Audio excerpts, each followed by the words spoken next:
혹시 성도분들은 이 드라마나 영화를 보실 때 아니면 이 소설을 읽으실 때 어느 지점에서 가장 큰 흥미를 느끼십니까? 모든 스토리의 근간을 이야기하고 등장인물들의 관계를 설정해 나가는 도입부, 스토리가 전개되고 상황을 만들어가며 전반적인 줄거리가 진행되는 중반부, 모든 스토리 중에서 감정이나 상황들이 가장 고조되어 가는 클라이막스, 그리고 모든 이야기들이 정리되고 갈무리 되면서 마지막을 장식하는 엔딩까지. 어떤 파트를 제일 좋아하시나요? 제 주변에 있었던 이 드라마를 좋아하는 사람들의 이야기를 들어보면 크게 두 부류의 사람들로 나뉘는 것 같습니다. 나는 1회는 꼭 봐야 된다. 1회를 보지 않으면 드라마를 볼 수가 없다라고 말하는 사람이 있는 반면, 나는 지금까지 그 드라마를 한 번도 보지 않았다고 하더라도 마지막 회는 꼭 봐야 된다라고 말하는 사람이 있습니다. 1회를 꼭 보아야 한다고 말하는 사람은 그 드라마에서 펼쳐지는 세계관이나 등장인물들의 연결고리를 알아야만 전체 스토리를 이해하고 거기서 재미를 찾을 수 있다고 생각할 것입니다. 또 그와 반대로 마지막 회는 꼭 봐야 한다고 말하는 사람은 이 이야기의 결말이 어떻게 끝났느냐에 따라서 이 전체 드라마, 스토리에 대한 평가를 할 수 있다고 생각하는 것 같습니다. 개인적으로 저는 도입부에 흥미를 느낍니다. 이 스토리의 배경이 되는 내용들, 등장인물들이 만들어내는 흥미로운 이야기의 시작점, 그리고 그 시작점의 스토리가 저에게 얼마나 매력을 어필하고 저를 그 드라마 안으로, 그 소설 안으로, 그 스토리 안으로 끌어당기는지에 따라서 이것을 계속할지 중단할지를 결정하는 것 같습니다. 충분히 매력적인 스토리를 가지고 있는 것이라면 그것이 드라마든 영화든 소설이든지 간에 몇 시간이고 며칠이고 꼭 끝장을 내고야 마는 성향입니다. 10권 가까이 되는 소설책을 한 3, 4일 만에 다 읽기도 하고 몇십 권이나 되는 만화책을 일주일 만에 다 읽었던 적도 있습니다. 근데 저는 이 재밌는 이야기나 좀 제가 흥미를 가질 만한 이야기들은 이미 봤거나 책을 읽었거나 아니면 영화를 보았거나 드라마를 보았다고 하더라도 한 번만 보지는 않습니다. 꼭 여러 번 반복해서 읽는 버릇이 있습니다. 그런데 한 번 이미 처음부터 끝까지 내용을 숙지한 상태에서 한 번 더 보는 이야기들은 처음부터 끝까지 다 보지는 않습니다. 중간중간에 보고 싶지 않는 내용들은 건너뛰는 경우가 많습니다.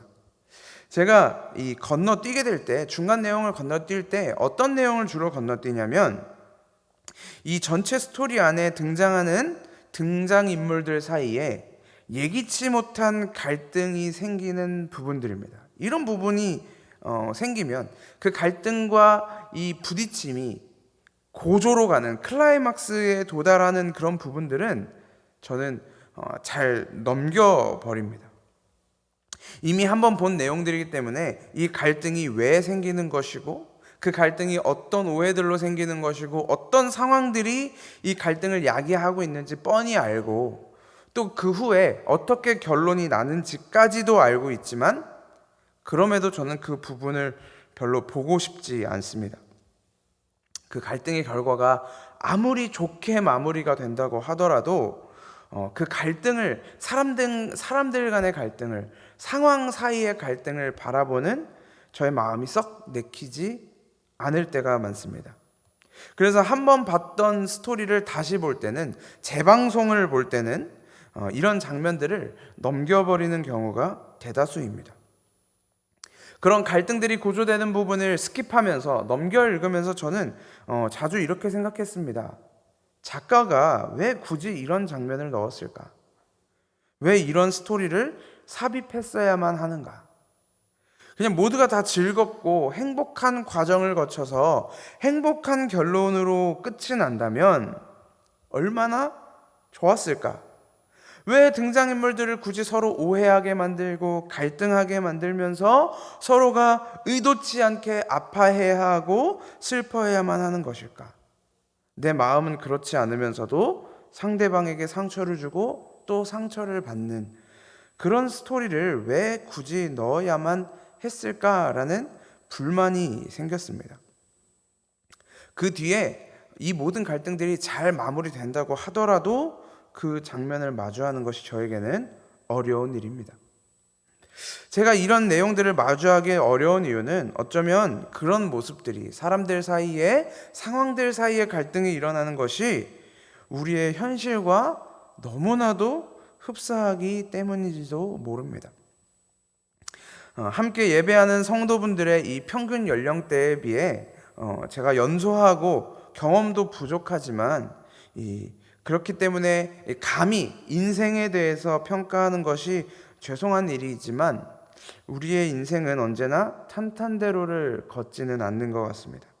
탄생의 순간부터 죽음의 순간까지 펼쳐진 하나의 드라마가 우리의 인생 속에서 펼쳐집니다. 우리 삶의 일들이 어떤 결말을 향하여 순탄하게 달려나가다가도 어느 순간 우리 삶의 모든 요소들이 우리 인생에서 소용돌이 치기도 합니다.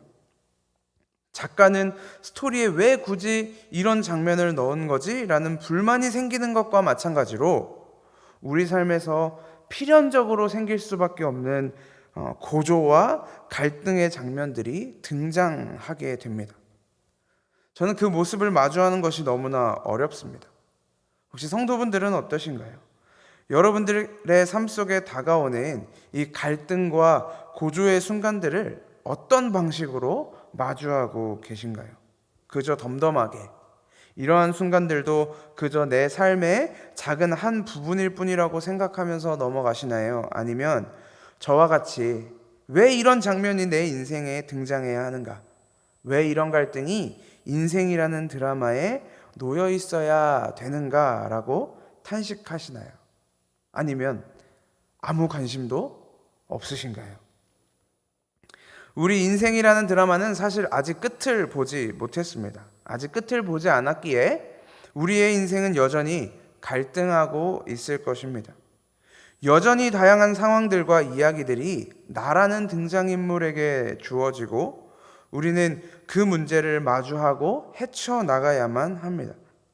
어떤 결론에 도달할지 모르는 그 미지의 세계를 향하여 우리 앞에 놓여진 갈등들을 하나하나 해결해 나갈 수밖에 없습니다. 우리의 실제 인생조차 이렇다 보니 힘겨운 하루하루를 견뎌내고 있을 이야기 속 주인공의 모습과 오늘을 살아가고 있는 나의 모습이 겹쳐 보이며 함께 마음 아파하는 건지도 모르겠습니다. 오늘 본문에 등장하는 유다 백성들의 인생을 하나의 드라마로 본다면 어쩌면 지금 갈등이 고조되어 가고 있는 클라이막스 부분이라고 볼 수 있을지도 모르겠습니다. 그들은 자신들이 살고 지키고 있던 땅에서 포로로 잡혀가 이 바벨론이라는 나라에 살고 있었습니다. 그리고는 이 70년이라는 시간이 지난 후에 하나님의 약속에 따라 자신들의 땅으로 돌아가라는 왕의 명령을 받고 예루살렘 성전을 재건축하는 중에 놓여 있었습니다.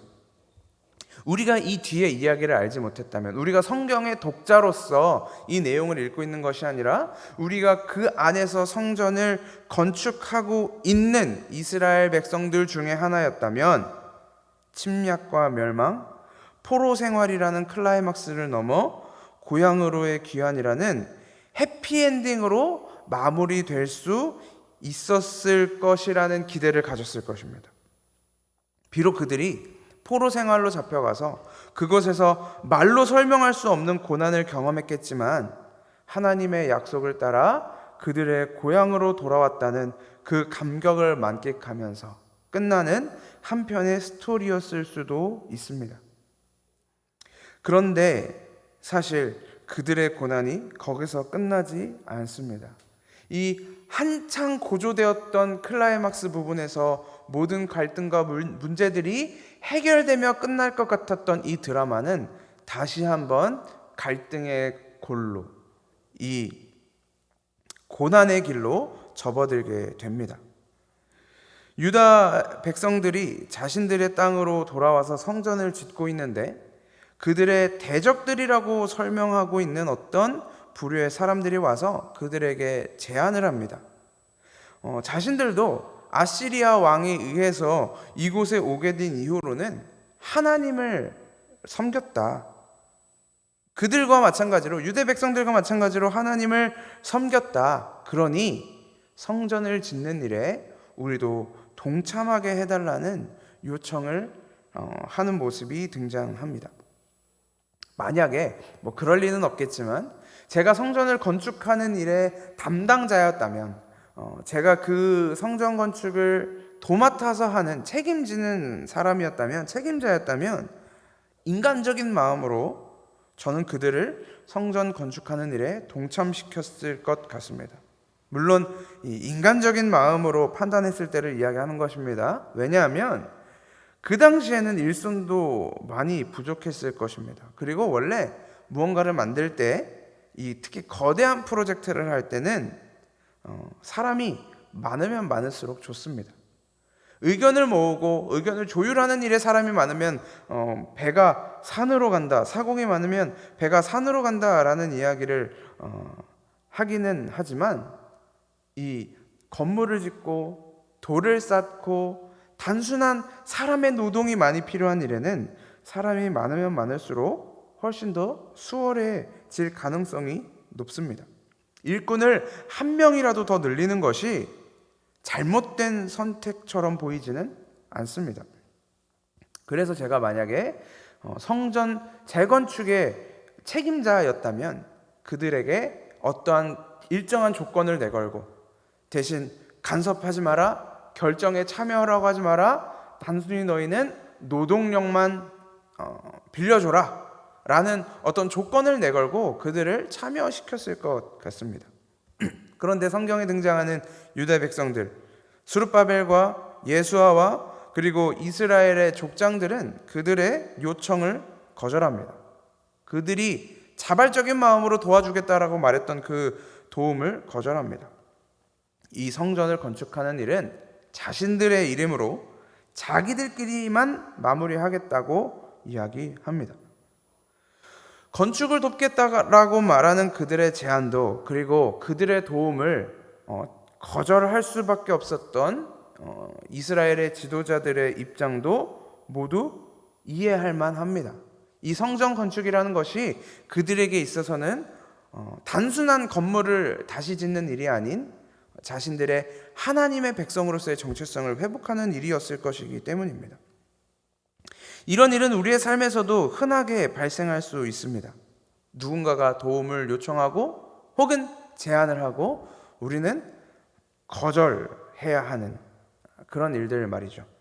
문제는 이 거절당한 유다와 베냐민의 대적들, 우리가 도와주겠다고 이야기했는데 그걸 거절당한 이 사람들이 앙심을 품기 시작했다라는 것입니다. 성경이 소개하고 있는 것처럼 유다와 베냐민의 대적이었던 그들은 거절을 당했다는 수치심 때문이었는지 아니면 그들이 거절을 할 것을 알고 덫을 놓고 기다린 것인지는 모르겠지만 아무튼 자신들의 도움 제안이 거절당했다라는 이유로 성전 건축을 방해하기 시작합니다.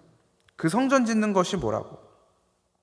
다른 나라 사람들이 자기의 나라로 돌아와서 자기가 섬기던 신의 성전을 짓겠다는 일을 생판 남인 사람들이 반대하고 거절하는 것입니다.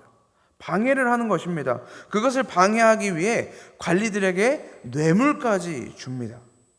그러면서 계속 그들의 성전 건축을 막았습니다. 그들의 방해 공작은 생각보다 집요했습니다. 아닥사스다 왕 때에 편지를 써서 본격적으로 그들의 성전 건축을 중단하게 만듭니다. 그 이유는 이것이었습니다. 이 성전이 완성되면 당신 나라, 당신의 왕권을 위협할 것입니다. 당신들에게 해가 될 것이 명확합니다. 그러니 중단하게 명령하십시오 라는 상소문을 적어서 올립니다. 그리고 실제로 그렇게 되었습니다. 현지에 성전 짓는 거 중단하라 라는 명령이 떨어지죠. 오늘 저희가 함께 읽지는 않았지만 에스라 4장 24절에 보면 예루살렘에 있는 하나님의 성전 공사는 다리우스 2년에 이르기까지 중단되었다라고 이야기하고 있습니다. 고레스 왕이 성전을 재건하라는 명령을 내렸고, 그렇게 첫 돌을 놓았을 때 누군가는 환호하였고 누군가는 그 북받쳐 오르는 감정을 감당할 수 없어서 통곡할 만큼 기뻐하는 모습이 에스라 3장에 등장하지만 얼마 가지 않아서, 그 환희와 기쁨의 시간이 얼마 가지 않아서 중단되어 버렸습니다. 그들의 환희가 끊어졌습니다. 그들의 기쁨이 끊어졌습니다. 그들은 다시 그 자리에 주저앉아 버렸고, 그들은 다시 무력함에 빠져들게 된 것입니다.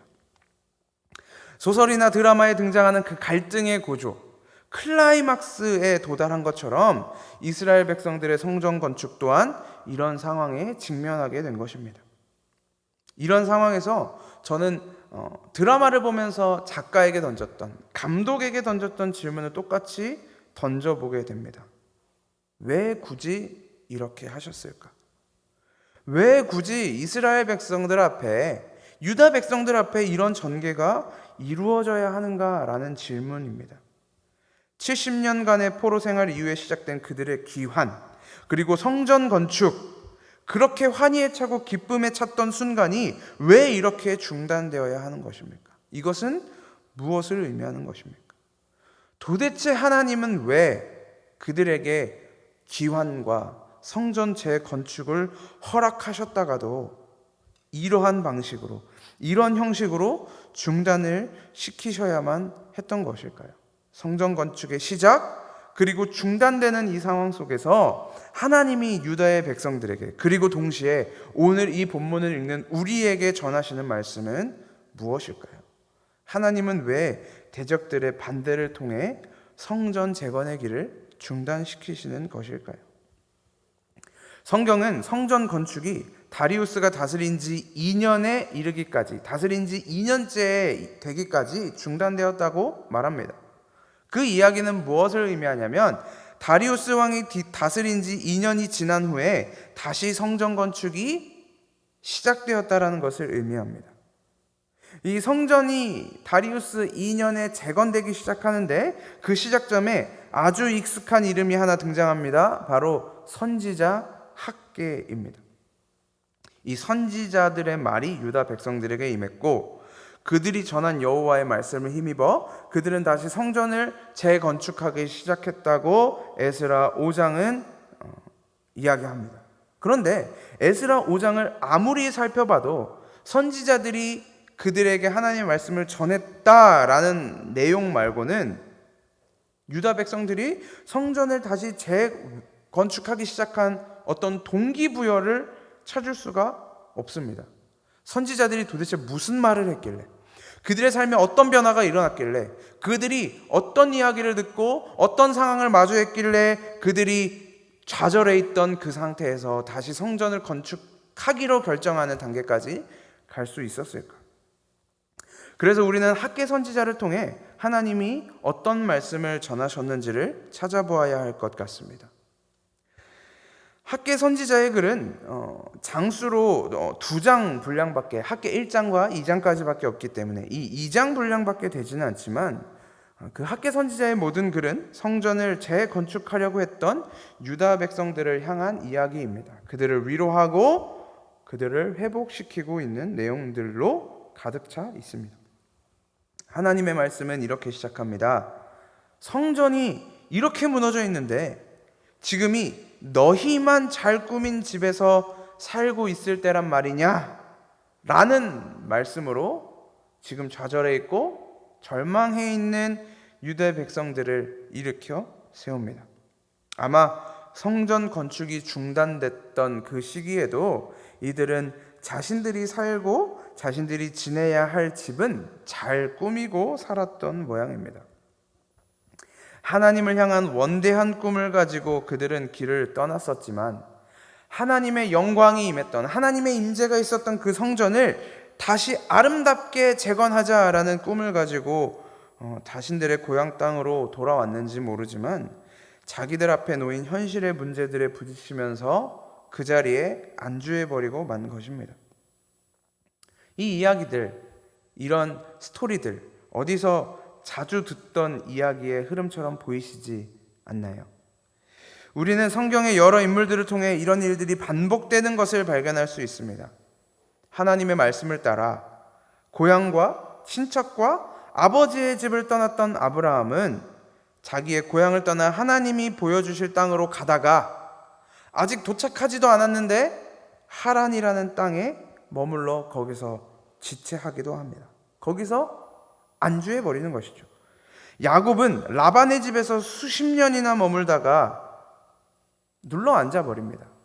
자신이 베델로 돌아가겠다고 했던 그 이야기를 까마득히 잊은 채 그 자리에 머물러 버리죠.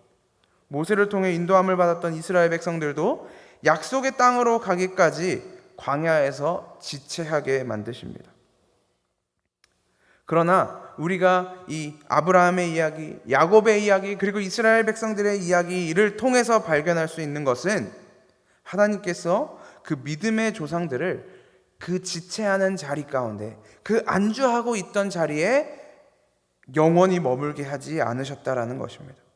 하나님이 그들을 자기의 말씀으로 인도하시고 그들의 삶을 하나님이 약속하신, 자기가 약속했던 그 약속의 땅으로, 말씀의 자리로 결국에는 인도하여 내신다는 사실을 우리는 발견할 수 있습니다. 우리도 신앙생활을 하다 보면 때로는 믿음으로 나아가더라도 지체하는 순간들이 반드시 올 것입니다. 하나님의 약속을 신뢰하며 환희의 탄성이 나올 때에도 감당이 되지 않는 기쁨과 감격으로 이 눈물과 곡소리가 터져나오는 시기를 경험했다가도 또다시 지금 서 있는 위치에서 지체하고 쓰러지고 낙담하고 좌절하는 순간들이 올 것입니다. 하나님의 약속을 믿고 하나님을 사랑하는 그 마음을 가지고 선하신 하나님은 선하시다는 그 믿음을 가지고 기대를 가지고 나아가다가 그 모든 기대가, 나의 모든 기대가 무너지고 하나님이 내 앞길을 모두 가로막으시는 것처럼 느껴지는 순간도 반드시 찾아올 것입니다. 그러나 우리는 현재 상황에, 세상이 주는 안정과 편안함이 주는 이 세상의 상황과 환경들에 안주하고 지체한다고 할지라도, 우리가 비록 그 자리에 머문다고 할지라도 하나님은 반드시 우리의 연약한 무릎을 일으켜 세우실 것입니다. 하나님이 우리를 인도하시겠다고 약속하신 그 약속의 땅으로 다시금 이끌어 들이실 것입니다.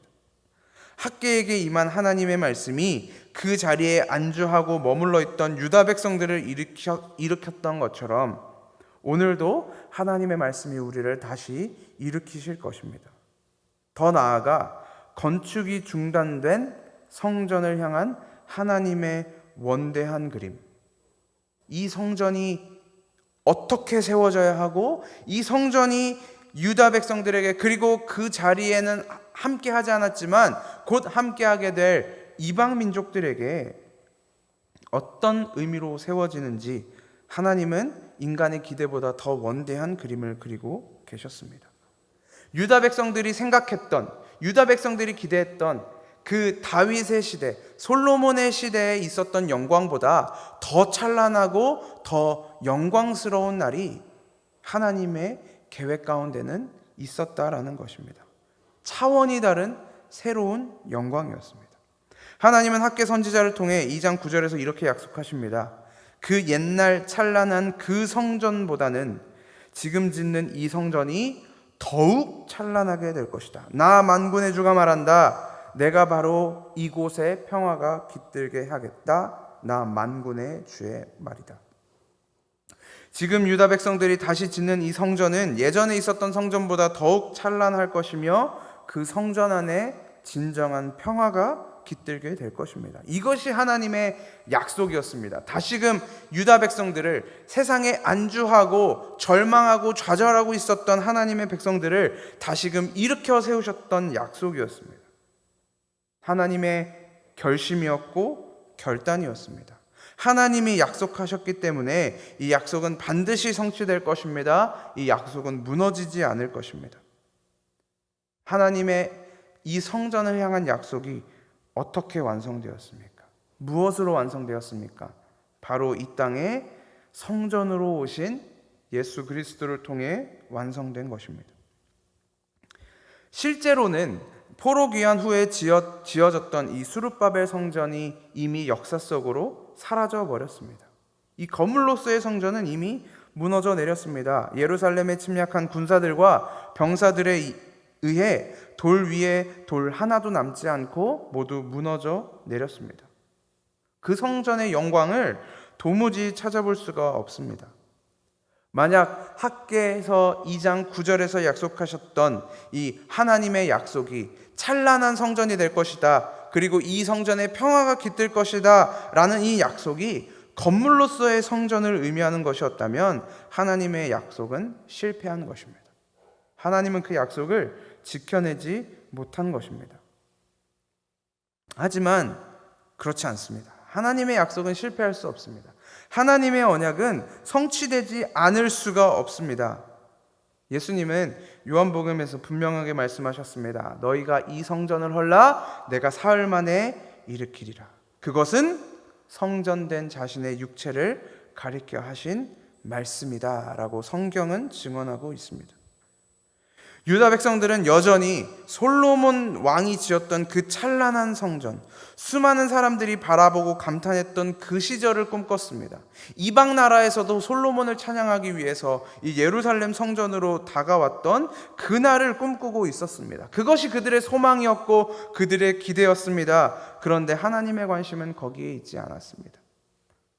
그들이 짓고 있는 새로운 성전, 예루살렘에 굳건히 서게 될 단 하나의 성전, 바로 예수 그리스도라는 성전을 하나님은 계획하고 계셨습니다. 하나님의 약속처럼 성전으로 이 땅에 오신 예수 그리스도를 통해 성도들에게 진정한 평화가 깃들었습니다. 지극히 높은 곳에서는 하나님께 영광이요, 땅에서는 하나님이 기뻐하신 사람들 중에 평화로다. 예수는 이 땅 가운데 하나님이 기뻐하신 사람들 중에 평화로 오셨습니다. 예수 그리스도가 이 땅에 오셔서 하나님이 임재하시는 가장 완벽한 성전을 건축하셨고, 그 성전은 이제 우리 안에서, 저와 여러분 안에서 말로 다 할 수 없는 영광으로 함께하고 계십니다. 우리 안에 계시는 그 성전, 우리 안에 함께 하시는 그 하나님의 임재, 하나님의 영광은 오늘도 우리를 일으켜 세우며 찬란하게 만들어 가고 계십니다. 우리는 아직 인생이라는 드라마의 결말을 보지 못했습니다. 그렇기 때문에 우리가 경험하는 좌절과 절망이, 그리고 세상이 주는 평안과 안식이 우리를 안주하게 만들지도 모릅니다. 마치 대적들의 시험으로 인해 절망하고 좌절하다가 결국에는 그 현실에 안주했던 에스라 4장에 등장하는 유다 백성들처럼 말입니다. 하란에 머물렀던 아브라함처럼, 광야에서 지체했던 이스라엘 백성들처럼. 그러나 하나님은 우리가 멈춰선 자리에서 결코 우리를 그냥 내버려 두지 않으십니다. 하란에서 지체하던 아브라함을 말씀으로 다시 찾아가 일으키시고, 라반의 집에 머물던 야곱에게 베델을 떠올리게 하시고, 광야에서 지체하던 이스라엘 백성들에게 약속의 땅 가나안을 바라보게 하셨던 것처럼 안주하고 머물러 있던 유다 백성들에게 찬란한 성전을 약속하시며 그 말씀으로 다시 일으키셨던 것처럼 오늘도 우리를 그 자리에서 절망하고 좌절하고 또 안주하고 있는 그 자리에서 다시금 일어서게 만드실 것입니다. 하나님이 우리에게 하신 약속은 썩어 없어질 건물로서의 성전으로 하신 것이 아닙니다. 오늘도 살아계셔서 우리 안에 계시는 진짜 성전, 참된 성전, 그리고 유일한 성전이신 예수 그리스도를 통해 맺으신 것입니다.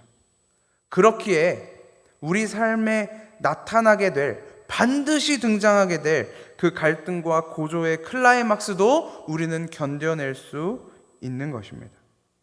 하나님이 그 갈등과 고조의 클라이막스를 넘어 반드시 완성하실 진짜 성전 예수 그리스도가 우리 안에 함께 하시기 때문입니다.